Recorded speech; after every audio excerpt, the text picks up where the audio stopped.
آج ہم بات کر رہے ہیں سید ابوالعلا مودودی کی 20ویں صدی کے بہت ہی بااثر اور کہنا چاہیے کہ متنازع اسلامی مفکر۔ جی بالکل، جن کے نظریات نے جنوبی ایشیا اور اس سے باہر بھی اسلامی سیاسی فکر پر گہرے نقوش چھوڑے۔ تو آج ذرا تفصیل سے ان کی فکر اور اثرات کا جائزہ لیتے ہیں۔ یقیناً، اور اس کے لیے ہمارے پاس کافی مواد بھی ہے۔ ان کی سوانح حیات کے کچھ حصے ہیں، ان کی اپنی تحریریں، سیاسی نظریات پر مواد، ان کی مشہور تفسیر تفہیم القرآن پر تجزیے، جی معاشی اور معاشرتی امور پر ان کے خیالات اور زندگی کے اہم واقعات کا تجزیہ بھی۔ بالکل۔ تو کوشش یہی ہوگی کہ ان سب ذرائع سے اہم نکات نکال کر ان کی فکر کے بنیادی پہلوؤں کو سمجھا جا سکے۔ چلیں تو پھر شروع کرتے ہیں۔ سب سے پہلے یہ دیکھتے ہیں کہ مودودی کے نزدیک اسلام تھا کیا۔ سنا ہے انہوں نے موروثی یا رسمی اسلام کو اس طرح قبول نہیں کیا تھا۔ جی ہاں، آپ نے درست فرمایا۔ وہ خود بھی لکھتے ہیں کہ جو اسلام انہیں اپنے ارد گرد ملا مسلم معاشرے میں، اس میں ان کے لیے کوئی خاص کشش نہیں تھی۔ اچھا۔ جی، وہ کہتے ہیں تنقید و تحقیق کی صلاحیت پیدا ہو جانے کے بعد پہلا کام جو میں نے کیا وہ یہی تھا کہ اس بے روح مذہبیت کا کلادہ اپنی گردن سے اتار پھینکا جو مجھے میراث میں ملی تھی۔ ہاں، اور پھر وہ کہتے ہیں کہ جس چیز نے انہیں الحاد سے روکا اور عصر نو مسلمان بنایا وہ قرآن اور سیرت محمدی صلی اللہ علیہ وسلم کا مطالعہ تھا۔ تو گویا انہوں نے ایک طرح سے دوبارہ اسلام قبول کیا اپنے مطالعے کی بنیاد پر۔ یوں سمجھ لیں، ان کے نزدیک اسلام صرف چند عقائد اور عبادات کا مجموعہ نہیں تھا، یہ ایک مکمل نظام حیات ہے، ایک کمپریہنسو اسکیم آف لائف۔ اچھا، تو یہ نظام حیات والی بات یہی ان کی فکر کا آپ کہہ سکتی ہیں مرکزی نقطہ بنا، یعنی اسی وجہ سے وہ دین اور سیاست کو الگ نہیں سمجھتے تھے؟ بالکل، ان کا ماننا تھا کہ شریعت یعنی اسلامی قانون وہ زندگی کے ہر پہلو پر محیط ہے۔ ہر پہلو پر؟ جی، خاندان، معیشت، سیاست، عدالت، بین الاقوامی تعلقات، کوئی شعبہ ایسا نہیں جس کے لیے ان کے مطابق اسلام میں رہنمائی نہ ہو۔ تو سیکولرزم کا تصور وہ ان کے نزدیک بالکل قابل قبول نہیں تھا؟ قطعی نہیں تھا۔ ان کے بقول شریعت ایک مکمل نظام حیات اور ایک ہماگیر سماجی نظام ہے جہاں کچھ بھی فالتو نہیں اور کچھ بھی کم نہیں ہے۔ دین کو صرف ذاتی زندگی تک محدود کرنا یہ اسلام کی روح کے ہی منافی تھا۔ تو پھر اس نظام حیات کو نافذ کرنے کے لیے جو ریاست کا تصور تھا اس اسلامی ریاست کی بنیادیں کیا تھیں؟ بنیادی طور پر 3 اصول بتائے جاتے ہیں۔ اول، توحید، یعنی اللہ کی حاکمیت اعلیٰ۔ جی، حاکمیت صرف اللہ کی، انسانوں کو قانون بنانے کا مطلق اختیار نہیں ہے۔ دوم، رسالت، یعنی اللہ کا قانون ہمیں انبیاء کے ذریعے اور خاص طور پر آخری نبی صلی اللہ علیہ وآلہ وسلم کے ذریعے ملا ہے، تو قرآن و سنت ہی اصل سرچشمہ ہے۔ ٹھیک، اور تیسرا، خلافت، یعنی انسان زمین پر اللہ کا نائب ہے، خلیفہ ہے، اور اس کی ذمہ داری شریعت کی حدود میں رہ کر اللہ کے احکام نافذ کرنا ہے۔ یہاں ایک سوال ذہن میں آتا ہے، کیا یہ تھیوکریسی تھی؟ ملاؤں کی حکومت؟ اکثر یہ اعتراض کیا جاتا ہے۔ نہیں، یہ بہت اہم نکتہ ہے۔ مودودی صاحب نے تھیوکریسی کو واضح طور پر رد کیا۔ اچھا۔ جی، ان کا کہنا تھا کہ اسلام میں کوئی پاپایت جیسا مخصوص مذہبی طبقہ نہیں ہے جو حاکم ہو۔ انہوں نے اس کے لیے تھیو ڈیموکریسی یا اسلامی جمہوریت کی اصطلاح استعمال کی۔ تھیو ڈیموکریسی یعنی حاکمیت تو اللہ کی، مگر اس حاکمیت کے تحت شریعت کے حدود میں رہتے ہوئے حکومت چلانے کا اختیار وہ پوری مسلم کمیونٹی کو حاصل ہے۔ اچھا، پوری کمیونٹی کو؟ جی، اقتدار کسی خاص طبقے یا نسل کی میراث نہیں بلکہ تمام اہل ایمان کا اجتماعی حق ہے۔ تو پھر قانون سازی کیسے ہوگی؟ اگر بنیادی قانون تو قرآن و سنت ہے تو روزمرہ کے نئے مسائل کا حل کیسے نکلے گا؟ دیکھیں، بنیادی قانون تو ظاہر ہے قرآن و سنت ہی ہیں، ریاست کا کام ان کو نافذ کرنا ہے۔ جی، لیکن جن معاملات میں قرآن و سنت میں واضح حکم نہیں ملتا وہاں شریعت کے اصولوں کی روشنی میں قانون سازی کی آپ کہہ لیں گنجائش موجود ہے۔ وہ کیسے؟ اس کے لیے 2 طریقے ہیں۔ ایک، اجماع، یعنی امت کے جو اہل علم ہیں ان کا کسی مسئلے پر اتفاق رائے۔ ٹھیک۔ اور دوسرا، اجتہاد، یعنی قرآن و سنت کی بنیاد پر ماہرین کی تحقیقی رائے، استنباط۔ یہ اجماع اور اجتہاد ہی ہیں جن سے بدلتے وقت کے تقاضوں کے مطابق رہنمائی لی جا سکتی ہے۔ اور مقننہ یعنی لیجسلیچر کا کیا کردار تھا؟ سنا ہے اس پر ان کے خیالات کچھ بدلے بھی تھے۔ جی ہاں، وقت کے ساتھ کچھ تبدیلی آئی۔ شروع میں وہ اسے زیادہ تر مشاورتی سمجھتے تھے، لیکن بعد میں انہوں نے یہ بھی کہا کہ اگر ریاست کے سربراہ اور مقننہ میں اختلاف ہو جائے تو عوامی ریفرینڈم سے فیصلہ کیا جا سکتا ہے۔ اچھا، اور عدلیہ کے بارے میں کیا خیال تھا؟ اس پر بھی سنا ہے ان کا موقف کافی دلچسپ انداز میں بدلا۔ ہاں، یہ واقعی ایک دلچسپ پہلو ہے۔ شروع میں وہ مغربی طرز کے عدالتی نظام کے، جسے ایڈورسیریل کہتے ہیں، جی، جہاں وکلا بحث کرتے ہیں، بالکل، اس کے وہ سخت خلاف تھے۔ وہ اسے غیر اسلامی سمجھتے تھے اور اسلامی نظام کو انکوزیشنل سمجھتے تھے، جہاں جج خود تحقیق کر کے فیصلہ دیتا ہے۔ لیکن پھر جو پاکستان میں 1948، 1953، 1963 میں جماعت اسلامی پر پابندیاں لگیں، مقدمات بنے، ہاں، وہ واقعات ہوئے تھے۔ تو یہ عدلیہ ہی تھی جس نے کئی بار جماعت کو ریلیف دیا۔ اس تجربے کے بعد ان کا نقطہ نظر بدلا اور وہ عدلیہ کی مکمل آزادی، اس کے اختیارات اور اپیل کے حق کے کافی مضبوط حامی بن گئے۔ اچھا، اب ریاست میں فردی آزادی اور غیر مسلم شہریوں کے حقوق، اس بارے میں کیا کہا گیا؟ خود جیل کاٹنے کے تجربے کے بعد مودودی صاحب نے فردی آزادیوں، قانون کی حکمرانی اور حکومت پر تنقید کے حق پر کافی زور دیا۔ اچھا، جی، وہ کہتے تھے کہ حکومت کا لوگوں کی ٹو میں رہنا یا ان کی نجی زندگی میں مداخلت کرنا یہ اسلامی تعلیمات کے خلاف ہے۔ البتہ ان کے نزدیک اسلامی ریاست میں سب سے بڑا حق یہ تھا کہ ایک فرد اسلامی نظام کا مطالبہ کر سکے اور اس کے تحت جی سکے۔ اور حکمرانوں پر تنقید کا حق تھا، مگر ریاست کی اتھارٹی کو چیلنج کرنے کی آپ کہہ لیں کچھ حدود متعین تھیں۔ اور غیر مسلم ذمی جنہیں کہا جاتا ہے؟ جی، ذمیوں کے بارے میں ان کا موقف تھا کہ انہیں ریاست کے شہری کی حیثیت سے جان، مال، عزت اور مذہبی آزادی کا مکمل تحفظ حاصل ہوگا۔ ٹھیک ہے۔ تمام ملازمتوں کا حق ہوگا، سوائے چند کلیدی پالیسی ساز عہدوں کے، جیسے ریاست کا سربراہ یا مقننہ کی رکنیت۔ یعنی سربراہ مملکت یا لیجسلیچر کا ممبر نہیں بن سکتے؟ جی، ان کے مطابق نہیں، تاہم وہ اپنے نمائندے الگ حلقہ انتخاب یعنی سیپریٹ الیکٹریٹس کے ذریعے منتخب کر سکتے تھے۔ مودودی صاحب کا یہ موقف تھا کہ تاریخ گواہ ہے کہ اسلامی نظام نے ہی اقلیتوں کو سب سے زیادہ منصفانہ حقوق دیے ہیں۔ اور خواتین کا سیاسی کردار، یہ بھی ایک اہم سوال ہے آج کل کے حوالے سے۔ ہاں، اس پر ان کا موقف واضح تھا۔ ان کے مطابق عورت ریاست کی سربراہ نہیں بن سکتی اور نہ ہی عمومی مقننہ کی رکن۔ وجہ؟ ان کے خیال میں عملی سیاست، انتظامیہ، عدلیہ وغیرہ عورت کے فطری دائرہ کار سے باہر ہیں۔ تو پھر کیا خواتین کا کوئی کردار نہیں ہوگا؟ نہیں، ایسا نہیں ہے۔ انہوں نے یہ تجویز دی تھی کہ خواتین اپنی ایک الگ مجلس شورا منتخب کر سکتی ہیں۔ الگ مجلس شورا؟ جی، جو خاص طور پر خواتین سے متعلق معاملات پر قانون سازی کرے اور عمومی ملکی معاملات پر مردوں کی مقننہ کو مشورے بھی دے اور تنقید بھی کر سکے۔ اچھا، یہ تو ہوئی ریاست اور سیاست کی بات۔ اب ذرا معاشی نظریات کی طرف آئیں۔ یہ بھی کافی منفرد لگتے ہیں، خاص طور پر بچت یعنی سیونگ کے بارے میں ان کا خیال یقیناً منفرد ہے۔ وہ مروجہ مغربی معاشی نظریات کے بالکل آپ کہہ لیں برعکس سوچتے تھے۔ مثلاً وہ اس تصور کے سخت خلاف تھے کہ کمانے کے بعد بچت کرنا ایک کوئی معاشی فضیلت ہے۔ ان کے نزدیک دولت کو گردش میں رہنا چاہیے، یعنی خرچ کرنا بہتر ہے۔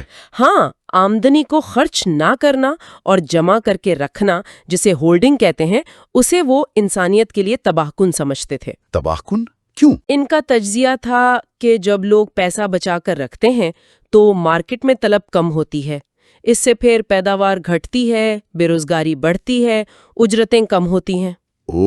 پورا ایک چکر ہے۔ جی، اور پھر یہ چکر تجارتی جنگوں اور سامراجیت تک لے جاتا ہے۔ یہ ان کا تجزیہ تھا۔ تو یہ تو جدید کیپٹلزم کی بنیاد پر ہی سوال اٹھانے والی بات ہو گئی۔ اور سود یعنی ربا، اس بارے میں تو ان کا موقع بہت ہی سخت تھا، ہے نا؟ بلا شبہ بہت سخت۔ وہ ہر قسم کے سود کو، چاہے شرح کتنی ہی کم کیوں نہ ہو، قطعی حرام سمجھتے تھے۔ ہر قسم نے سود کو؟ جی، وہ اسے غریبوں کا خون چوسنے کے مترادف قرار دیتے تھے اور اکثر لکھتے تھے کہ قرآن نے سب سے سخت وعید سود پر ہی کی ہے۔ ان کا ماننا تھا کہ کوئی شرح سود معقول ہو ہی نہیں سکتی۔ کیوں؟ کیونکہ سرمایہ دار، بینکر یا ساہوکار وہ آخر میں محنت کرنے والے کاروباری طبقے کو نچوڑ کر سارا منافع خود لے جاتا ہے۔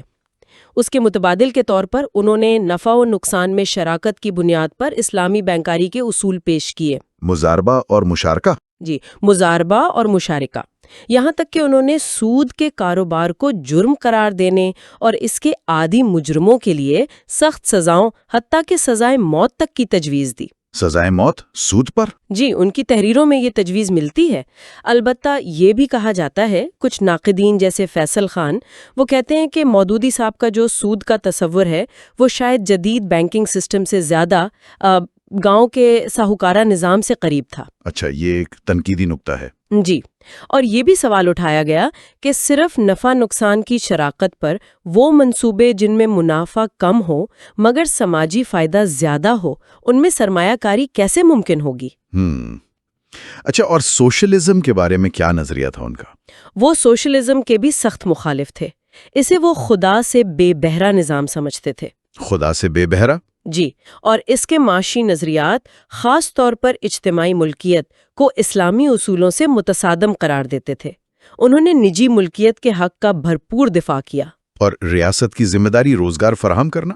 وہ اس کے بھی خلاف تھے کہ ریاست پر یہ ذمہ داری ڈالی جائے کہ وہ ہر شہری کو لازماً روزگار دے، کیونکہ ان کے خیال میں اس کا نتیجہ پھر وہی وسائل کی نیشنلائزیشن کی صورت میں نکلے گا جو ان کے نزدیک غلط تھا۔ ٹھیک ہے، معیشت سے ہٹ کر اگر معاشرتی پہلو دکھیں تو وہاں بھی خاصے واضح خیالات ملتے ہیں، خاص طور پر مرد و زن کے تعلقات پر۔ جی بالکل، وہ معاشرے میں مردوں اور عورتوں کے آزادانہ میل جول کے آپ کہہ لیں سخت خلاف تھے۔ اچھا، انہوں نے مردوں کو تلقین کی کہ وہ اپنی بیویوں اور محرم خواتین جن سے نکاح حرام ہے ان کے علاوہ دوسری عورتوں کو دیکھنے سے بھی گریز کریں، کجا یہ کہ ان سے تعلقات بنائیں۔ اور برتھ کنٹرول یا خاندانی منصوبہ بندی؟ اس کو وہ فطرت کے قوانین سے بغاوت اور اللہ پر توکل کی کمی سمجھتے تھے۔ بغاوت؟ جی، ان کا موقف تھا کہ آبادی کا بڑھنا معاشی مسائل پیدا نہیں کرتا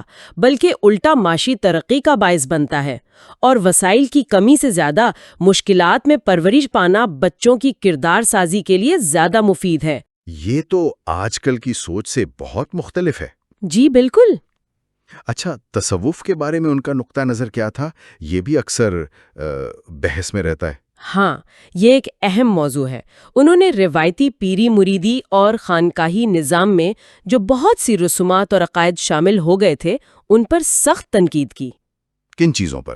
وہ چیزیں جنہیں وہ قرآن و سنت سے متصادم سمجھتے تھے، خاص طور پر ایسے صوفیہ پر جو خود کو شریعت کی پابندیوں سے آزاد سمجھنے لگتے تھے۔ لیکن کیا انہوں نے تصوف کو بالکل ہی رد کر دیا؟ نہیں، یکسر رد نہیں کیا، بلکہ انہوں نے اس کی ایک نئی تعریف اور تشریح پیش کی۔ وہ کیا تھی؟ ان کے نزدیک تصوف دراصل دین کا احسان یا اس کا روحانی اور اخلاقی پہلو ہے۔ اسے انہوں نے مذہب میں توجہ یعنی کنسنٹریشن اور اخلاقیات یعنی مورلز کا پیمانہ قرار دیا۔ مثال کے طور پر؟ انہوں نے مثال دی کہ فقہ جو ہے وہ نماز کی ظاہری شرائط دیکھتی ہے، وضو ہے، قبلہ رخ ہے، وغیرہ وغیرہ۔ جی۔ جبکہ تصوف یہ دیکھتا ہے کہ نماز میں خشوع و خضوع کتنا ہے، اللہ کی طرف دھیان کتنا ہے، اور اس نماز کا انسان کے اخلاق پر کیا اثر پڑ رہا ہے۔ تو گویا شریعت جسم ہے تو تصوف اس کی روح؟ بالکل، انہوں نے یہی کہا، شریعت اگر جسم ہے تو تصوف اس کی روح ہے۔ اچھا، انہوں نے اس وقت کے مسلمانوں کے عمومی رویے پر بھی سنا ہے کافی سخت تنقید کی۔ جی ہاں، بہت سخت۔ ان کا کہنا تھا کہ مسلمان کا لیبل جو ہے وہ بہت سی ایسی عادات، اطوار اور افراد کے ساتھ چپک گیا ہے جو سراسر غیر اسلامی ہے۔ مثلاً؟ وہ لکھتے ہیں کہ بازاروں، دفتروں، عدالتوں، ہر جگہ جھوٹ، بے ایمانی، رشوت، ہر قسم کے اخلاقی جرائم میں ملوث لوگ خود کو مسلمان کہلاتے ہیں۔ شرابی، جواری، سود خور سب مسلمان ہیں۔ انہوں نے مسلمان سوشلسٹ یا مسلمان نیشنلسٹ جیسی اصطلاحات کو مضحکہ خیز اور متضاد قرار دیا، جیسے کوئی کہے چوری کرنے والا ایماندار یا موحد بت پرست۔ یعنی یہ تضاد ہے۔ جی، ان کے نزدیک مسلمان ہونے کے لیے صرف کلمہ پڑھ لینا یا مسلمانوں کے گھر پیدا ہونا کافی نہیں، بلکہ اسلام کا علم حاصل کرنا اور پھر اس علم پر عمل کرنا لازمی ہے، ورنہ محض نام کا مسلمان ہونا بے معنی ہے۔ ان کے کچھ بیانات خاص طور پر یہودیوں اور کمیونزم کے بارے میں وہ کافی سخت نوعیت کے ہیں۔ ہاں یہ درست ہے۔ ان کی تحریروں میں خاص طور پر تفہیم القرآن میں ایسے حوالے موجود ہیں۔ کیا کہا انہوں نے؟ مثال کے طور پر سورۃ نساء کی ایک آیت کی تشریح میں وہ لکھتے ہیں کہ دنیا میں فساد پھیلانے والی اور انسانیت کو گمراہ کرنے والی جتنی تحریکیں ہیں ان میں سے اکثر کے پیچھے ان کے خیال میں یہودی دماغ اور سرمایہ کار کارفرما ہے۔ اسی ضمن میں وہ کمیونزم کو بھی یہودی دماغ کی پیداوار قرار دیتے ہیں اور فرائیڈ کے نظریاتوں کو بھی اسی زمرے میں رکھتے ہیں۔ یہ ان کے مخصوص تاریخی اور سیاسی تجزیے ہے۔ ٹھیک ہے، اب ایک اور اہم موضوع جہاد، اس پر ان کا کیا موقف تھا؟ دیکھیے، انہوں نے جہاد کی اصطلاح کو صرف جنگ یعنی قتال تک محدود نہیں رکھا۔ اچھا، ان کے مطابق جہاد ایک جامع کوشش کا نام ہے، اللہ کے دین کی سربلندی کے لیے جو بھی جدوجہد کی جائے۔ یعنی اس میں کیا کیا شامل ہے؟ اس میں قلم سے، زبان سے، مال سے اور ضرورت پڑنے پر ہتھیار سے غرض ہر ممکن طریقے سے جدوجہد کرنا شامل ہے۔ اس میں وہ تمام سرگرمیاں بھی شامل ہیں جو جنگ کرنے والوں کی مدد کریں، چاہے وہ براہ راست لڑائی نہ بھی ہوں۔ اور اس کی شدت کے بارے میں وہ یہ بھی کہتے تھے کہ اگر برائی اچھائی پر غالب آ رہی ہو یا خدا کے دین پر جارحانہ الحاد کا غلبہ ہو رہا ہو تو اس بڑی تباہی کو روکنے کے لیے اگر ہزاروں جانوں کا نقصان بھی ہو جائے تو وہ کم ہے۔ لیکن کیا انہوں نے جہاد کے اعلان کے لیے کوئی شرائط بھی رکھی تھیں؟ مطلب کون اعلان کر سکتا ہے؟ جی، یہ بہت اہم نقطہ ہے۔ اس معاملے میں ان کا موقف کافی واضح اور اب کہہ لیں نسبتاً قدامت پسند تھا۔ وہ کیا؟ وہ سختی سے اس بات کے قائل تھے کہ جہاد کا اعلان صرف اور صرف ایک قائم شدہ مسلم حکومت ہی کر سکتی ہے۔ صرف حکومت، کوئی فرد یا گروہ نہیں؟ جی نہیں، کوئی فرد، گروہ یا مذہبی رہنما نہیں۔ یہی وجہ ہے کہ انہوں نے 1948 میں کشمیر میں جنگ بندی کے بعد وہاں جہاد جاری رکھنے کی مخالفت کی تھی۔ کیوں؟ کیونکہ اس کا اعلان حکومت پاکستان نے نہیں کیا تھا۔ وہ جہاد کو جذباتی نعرے بازی یا بے ترتیب لڑائی نہیں بلکہ ایک منظم ریاستی اقدام سمجھتے تھے۔ صحیح۔ اب آخر میں ذرا ان کے اثر و رسوخ اور ان کی میراث لیگیسی پر بات کرتے ہیں۔ 1953 کی جو اینٹی احمدیہ تحریک تھی ان کی زندگی کا ایک بہت اہم واقعہ تھا۔ یقیناً یہ ایک فیصلہ کن موڑ تھا۔ مودودی صاحب اور ان کی جماعت اسلامی اس تحریک میں بہت فعال تھے۔ مطالبہ کیا تھا اس تحریک کا؟ بنیادی مطالبہ تھا کہ احمدیوں کو غیر مسلم اقلیت قرار دیا جائے اور انہیں اہم سرکاری عہدوں سے ہٹایا جائے۔ اور اس کا نتیجہ کیا نکلا؟ نتیجہ یہ نکلا کہ پنجاب میں، خاص طور پر لاہور میں شدت فسادات ہوئے۔ سرکاری اعداد و شمار کے مطابق کم از کم 200 احمدی مارے گئے۔ او خدایا! غیر سرکاری تعداد کہیں زیادہ بتائی جاتی ہے، اور ملک میں پہلی بار مارشل لا نافذ ہوا۔ اور مودودی صاحب کا کیا ہوا؟ انہیں ان فسادات پر اکسانے کے الزام میں گرفتار کیا گیا اور فوجی عدالت نے انہیں سزائے موت سنا دی۔ سزائے موت؟ لیکن اس پر عمل تو نہیں ہوا؟ نہیں، عمل نہیں ہوا۔ سزا سنائے جانے کے بعد ملک کے اندر اور باہر سے شدید دباؤ آیا۔ مودودی صاحب نے معافی مانگنے سے انکار کر دیا۔ اچھا؟ جی، ان کا یہ غیر متزلزل رویہ ان کے حامیوں کے لیے انتہائی متاثر کن ثابت ہوا۔ بالآخر تقریباً 2 سال قید کے بعد حکومت نے ان کی سزائے موت پہلے عمر قید میں بدلی اور پھر انہیں رہا کر دیا۔ اس واقعے نے یقیناً ان کی شخصیت کو اور نمایاں کیا ہوگا۔ بالکل، اس واقعے نے انہیں ان کے پیروکاروں کی نظر میں ایک ہیرو اور استقامت کا پہاڑ بنا دیا۔ اور پاکستان کی سیاست پر ان کے نظریات کا عملی اثر کتنا رہا؟ کیا وہ کوئی الیکشن وغیرہ جیتے؟ نہیں، اپنی زندگی میں وہ براہ راست کوئی بڑا انتخابی مارکہ تو نہیں جیت سکے، لیکن ان کی فکر کا اثر ان کی وفات یعنی 1979 کے بعد نظر آیا۔ وہ کیسے؟ اسی سال جنرل ضیاء الحق نے اقتدار سنبھالا اور ملک میں اسلامی نظام کے نفاذ کا اعلان کیا۔ ضیاء نے مودودی صاحب کے پیش کردہ بہت سے نظریات کو قانونی شکل دینے کی کوشش کی، جیسے حدود آرڈیننس کا نفاذ۔ تو کیا مودودی صاحب ضیاء کی پالیسیوں سے متفق تھے؟ پوری طرح نہیں۔ خاص طور پر ضیاء کی پہلے اسلامائزیشن، بعد میں جمہوریت کی پالیسی سے وہ متفق نہیں تھے، لیکن ضیاء دور میں جماعت اسلامی کے ہزاروں کارکنوں اور ہمدردوں کو عدلیہ، سول سروس، تعلیمی اداروں اور دوسرے ریاستی محکموں میں اہم پوزیشنیں ملیں۔ اچھا، تو اس طرح ان کا اثر قائم رہا۔ جی، اس سے ضیاء کے بعد بھی ریاست اور معاشرے پر ان کی فکر کا اثر ایک حد تک قائم رہا۔ کیا ان کا اثر صرف پاکستان تک ہی محدود تھا یا بین الاقوامی سطح پر بھی؟ نہیں، بالکل نہیں۔ ان کا اثر بین الاقوامی تھا۔ انہوں نے دنیا بھر کے دورے کیے، خاص طور پر سعودی عرب کے۔ سعودی عرب میں کیا کردار تھا؟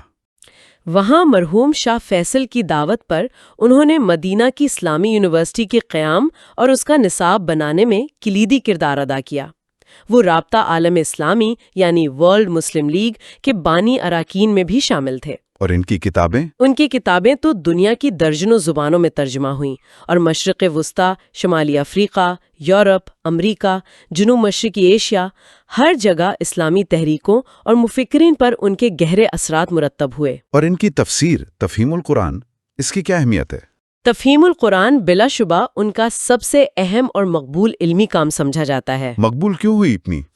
جیسا کہ انہوں نے خود اس کے دیباچے میں لکھا، یہ تفسیر انہوں نے خاص طور پر جدید تعلیم یافتہ طبقے کے لیے لکھی تھی، جو قرآن کو سمجھنا تو چاہتا تھا مگر روایتی تفاسیر کے انداز سے پوری طرح مانوس نہیں تھا۔ اچھا۔ اپنے آسان اسلوب، واضح زبان، نقشوں اور تاریخی پس منظر کی وضاحت اور جدید ذہن کے سوالات کو سامنے رکھ کر قرآن کی رہنمائی پیش کرنے کی وجہ سے یہ بہت زیادہ پڑھی گئی۔ لیکن کیا اس پر کوئی تنقید بھی ہے؟ ہاں، کچھ مبصرین کا یہ بھی خیال ہے کہ چونکہ اسے لکھے ہوئے بھی کئی دہائیاں گزر چکی ہیں تو وقت کے ساتھ اس کی زبان، محاورے اور انداز بیان کو شاید اپ ڈیٹ کرنے کی ضرورت پیش آئے تاکہ نئی نسلیں بھی اس سے اسی طرح بھرپور استفادہ کر سکیں۔ تو خلاصہ یہ ہے کہ سید ابو العلا مودودی ایک نہایت پیچیدہ شخصیت تھے، کثیر الجہد اور گہرے اثرات چھوڑنے والے مفکر۔ جی بالکل۔ ان کے اسلام بطور نظام حیات، اسلامی ریاست، معیشت اور معاشرت سے متعلق جو نظریات تھے، انہوں نے نہ صرف جماعت اسلامی جیسی ایک منظم تحریک کو جنم دیا بلکہ پاکستان اور پوری مسلم دنیا میں سیاسی اسلام یعنی پولیٹیکل اسلام کی جو بحث ہے اس کی تشکیل میں ایک بنیادی کردار ادا کیا۔ بلا شبہ ان کی فکر آج بھی زندہ ہے۔ جی بالکل، ان کے نظریات پر آج بھی گرما گرم بحثیں ہوتی ہیں، ان کی تعبیرات کو آج بھی کروڑوں لوگ مشعل راہ سمجھتے ہیں، جبکہ بہت سے لوگ ان پر شدید تنقید بھی کرتے ہیں۔ تو ان سے اتفاق کریں یا اختلاف، انہیں نظر انداز کرنا ممکن نہیں۔ بالکل ممکن نہیں۔ تو شاید سامعین کے لیے سوچنے کا نقطہ یہی چھوڑا جا سکتا ہے کہ آج کی اس تیزی سے بدلتی ہوئی دنیا میں، جہاں نئے سیاسی، معاشی، معاشرتی چیلنجز روز بروز سامنے آ رہے ہیں، جی، مودودی صاحب کے پیش کردہ اصول اور ان کی تشریحات کس حد تک متعلقہ یعنی ریلیونٹ ہیں؟ کیا وہ آج کے مسائل کا مکمل احاطہ کرتے ہیں یا ان کی روشنی میں نئے حالات کے مطابق مزید اجتہاد اور تشریح کی ضرورت ہے؟ یہ واقعی ایک اہم سوال ہے جس پر غور و فکر جاری رہنا چاہیے۔